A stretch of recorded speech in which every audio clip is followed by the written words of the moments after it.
Hey family, we're back. Another Monday. Appreciate you guys stopping by. Again, I want to thank you guys for listening. Those of you who do, and spread the word if you can. Really quick, I'm looking for graphic designers, someone who can give me high quality pictures so that I can start doing some t-shirts and different types of merch and merchandise. So just let me know if you guys here, or you can leave in the comments if you have anybody to recommend. Again, like and subscribe.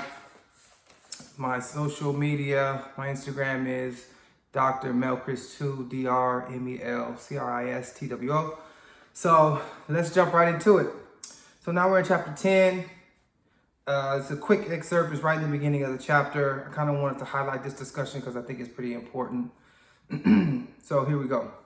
He asked, "What do you need from me?" I reply, "Even though I don't condone what you're doing at all, I just need to get some old records that the Crow family owns. Just the history information. Oh, how's the whole colony thing started, and why our families are not treated kindly like the others." Michael hesitates. "So how do you expect me to do that?" I tell him, "Try to develop some pillow talk and ask the favor." He says, "Okay, this is going to take some time." I respond, "Well, you have to look out now. I can let you guys know when Kevin begins to drive back home." Michael says, "I'll see what I can do, and I'll let you know." So if you're familiar with the book, you know that this is a very crucial time where they're risking a lot. Molly's risking some things to gain information and asking her brother to help her out. And he obliges just to, help her sister out to get some information that she needs, So let's kind of go over that.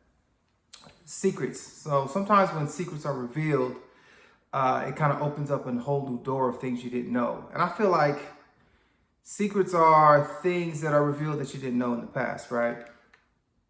And I think when you explore different aspects of life and knowledgeable things, and you're looking around and you're learning new things, you're exposing secrets all the time, because a secret is just something that you haven't discovered yet. So there's a lot of different things out there that you can reveal that will open up lanes of knowledge and open up floodgates of knowledge for you to experience and explore. Another thing that we utilize here, we're looking at here, is that Molly is leveraging to get knowledge. And I think that's kind of rare these days. Not a lot of people are leveraging things to gain knowledge. They are more so trusting and believing things without researching and gaining facts, right? So they're kind of taking what someone says on the TV or taking what someone says in a video as word, as the truth, as things that are as true as they are, without even researching and looking at facts and looking into things that may support that research or support that information, or that may support that information and support the things that are happening there. So I think it's important that we always look for facts and supported information and supported data to back up and initially support what is being said.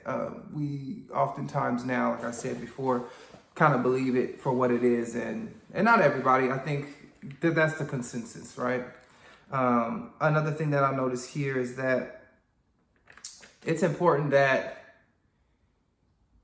being a beacon of agency, I think, is important. An agency is someone who uses their surroundings to overcome different adversities and different things that are happening. That's extremely important. I think first it's important to go through adversity and go through challenges and figure them out on your own. And then once you're facing challenges that are bigger than you or way more tougher and that requires outside resources, that's where agency comes into play. And that's where you're able to use the outside resources around you. You're not necessarily using people or using things. You're just looking at the resources and the things around you to help you. In this case, Molly is helping her brother. There have been times when now keep in mind, Molly has been cooking and cleaning for her brothers and her dad for quite some time now. So it's not as if they don't, I guess if you want to say, owe her, but she's using the resources around her, and they know that she's not going to take that information and do anything with it, but just, to have it so that she can learn more. And as she spoke about in the book, she just wants to learn more about this, and her brothers are encouraging her to do so, and they're applauding that, and they're, you know, they're happy that she's doing it. So she's leveraging the information, but it's all for a good thing, and it's all for something that's beneficial to all of them, just to kind of learn more about it, right? So he's already taken a chance.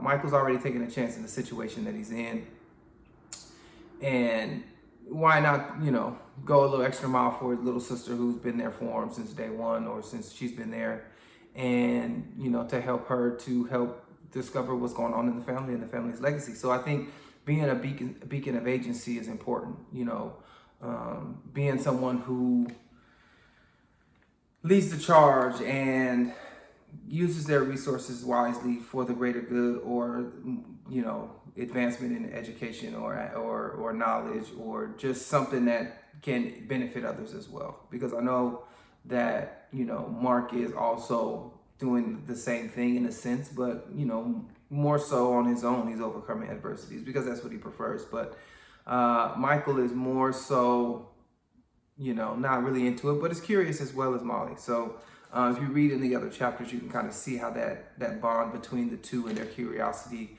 kind of helped spring forward what Molly is doing, because, you know, Michael kind of helped springboard that, you know, with his strong curiosities and his willingness to live life the best that he can and do the things that he feels that he wants to do, that he enjoys. Although morally it's wrong to do what he is doing in this case, but it happens and it's a part of life, and people do it all the time. If you want to know, go ahead and read the book. It's on Amazon, Barnes & Nobles. Those are the main places you can get it. Again, I'm also working on smaller bookstores, so I digress there. Family matters at the end of the day. So at the end of the day, like we were discussing before, family matters. You know, Michael is risking a few more things more than what he's already risking, but he's been a risk taker his whole life.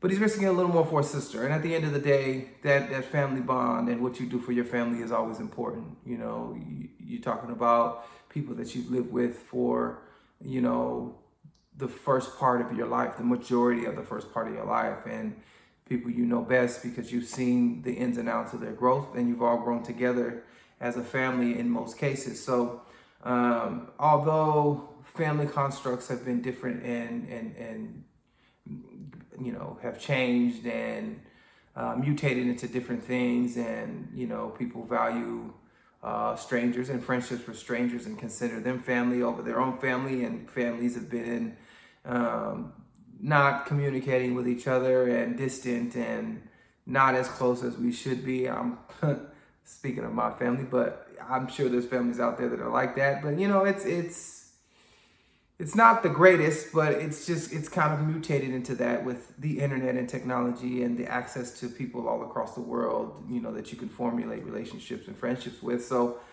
the family dynamic and that old school family tradition has died off. But, you know, I think with what's happening, it's kind of coming back around. Like, you know, the youth are putting things together and having things like Friendsgiving and doing things that can be new traditions, which are also great.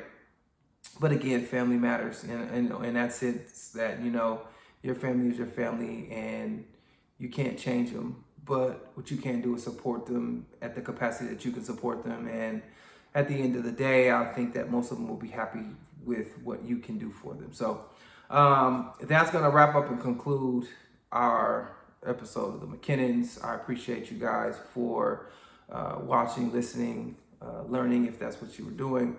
Continue to look out for my upcoming books. They're coming soon.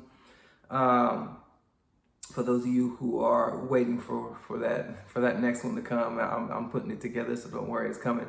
For those of you who haven't read the book, please do. It's a great read. It's a page turner. Definitely challenges your emotions and takes you out of that box of comfort.